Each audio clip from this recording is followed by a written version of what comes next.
Kirby, with this upcoming election, do you think you will be changing at all your investment strategy depending on who wins? That's a good question. That's a great question, actually. My strategy itself is is universal, no matter who's president. Of course, we got two polar opposite figures we got going on here, but it's the same thing. For me, my day to day life doesn't and is not affected by who's the president. I care more about who the local officials are in my area where I live. But the strategy, as far as investing, won't change. Uh, I will buy more on dips and I will lighten up when the market is elevating. Just like now, President Biden's in office and the stock market is near all time highs. When Trump was in office before, the stock market was at all time highs. Of course, it came down and then rallied again before the election. When Obama was in office, markets hit all time highs.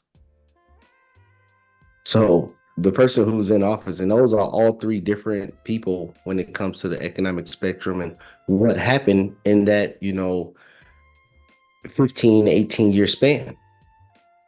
But my investment strategy didn't change. It's when the market is down, I invest more, and then when the market goes up. Now, when it comes to individual stocks, will I, look at things a little different? Yeah. But as far as the majority of my portfolio, it will stay the same of what I'm invested in and how I will continually invest. I will keep putting money into the 401ks. I will keep putting money into the IRAs. I will keep putting money on a monthly basis into the ETFs. And then again, like I said, when the market's going up, I will lighten up the percentage I put it in them.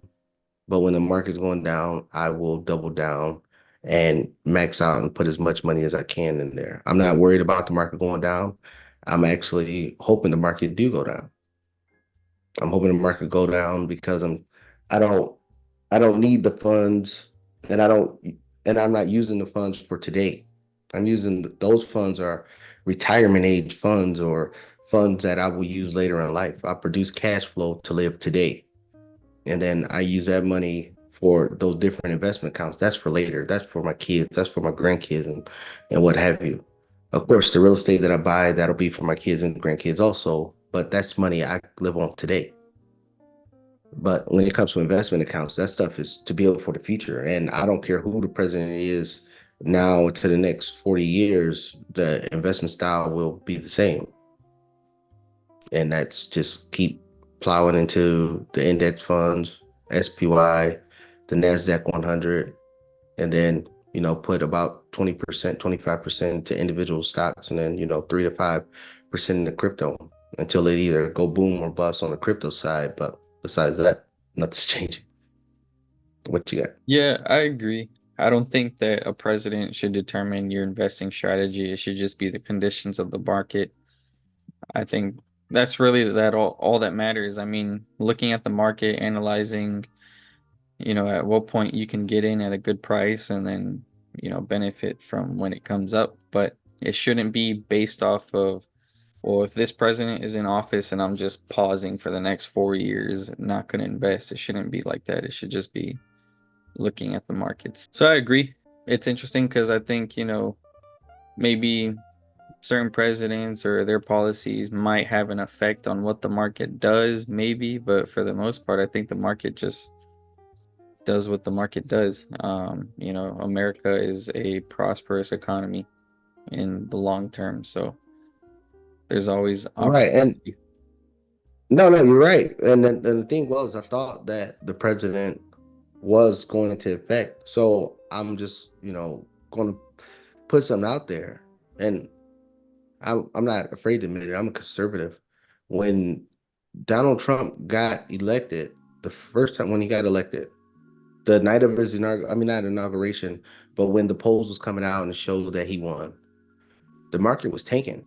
And I said, oh, this is how the big money feels about Donald Trump being in office. I didn't sell. I didn't sell. But I was like, uh-oh, I might need to pause back on what's going on. pause back on my investing. And then lo and behold, 24 hours go around and the market just takes off and it didn't look back. But if I was of that nature of, oh, he's the president, and the market was down big during the pre-market after he got elected. But if I was just like, oh, he's going to be in office, let me just sell everything and just sit on the sidelines, I would have missed out on hundreds of thousands, if not millions of dollars, just because I sat on the sideline. What I did was at first I just had to, play the environment, and then I just kept investing, kept investing, kept investing. And then when COVID happened, it went down. And it went down. I was buying when it went down, and then next thing you know, the market went pear shaped and just went parabolic. And then when the Feds was at Jackson Hole and they announced that they was going to raise rates, the market started going down. I just invested more. And then the market continued to come up. And then Biden came in office. People was like, oh, Biden never have a stock market like Trump had. But yeah, here we are. But yet here we are. And then so I just kept the philosophy. I mean, it was that one time when I saw the Dow Jones down over, a couple of thousand points when Trump was when they was announcing the election results. And the Dow Jones was down huge, NASDAQ was down huge, S&P was down huge in the pre-market. I was like, oh, I guess presidents do affect it. But lo and behold, that it still showed me the market is the market. Efficiency is efficiency. Consumers are still going to spend. As long as consumers have money, they're going to spend. During COVID, when Trump and Biden kept stimulating the economy with stimulus checks and PPP loans and all the other things that they had out there to stimulate the economy, consumers spent. So I could have sat out on the sidelines when COVID happened, but consumers kept on spending. So the name of the game, and I said many times, and it's said a lot, but people dismiss it. It's about time in the market, not timing the market. So I'm never at a time where I'm saying no, I'm not investing at all. Only thing that changed for me is the amount that I'm investing at different elements. Like now we're at a 52-week high. I'm only investing about 40% of what I would normally invest if the market was down. And then as soon as we start getting some more data and you see the market start rolling over and the market's down and you see the market down 5, 10, 15, 20%, I'm putting everything I have, you know. I'm shaking the kids' piggy bank. Like, oh no, everything going in. So, everything gets turned on when the market's going down. So, and I just do that and I just keep the hammer on long as the market's down. And Alex could tell you for the viewers, I'm most excited when the market's down because it's giving me the ability to buy more shares of the market at a cheaper price. So I could do that for a while. The market stay down for years for all I care. Because just looking at the historical data, the stock market goes from the lower left to the upper right. And just think of what's happened in the 100 years the stock market's been out. We didn't had Vietnam, we didn't had world wars, we didn't had uh, Russia invading Ukraine, we didn't had Afghanistan, we didn't had Iraq, we didn't had uh, Israel and Palestine. We didn't had it all.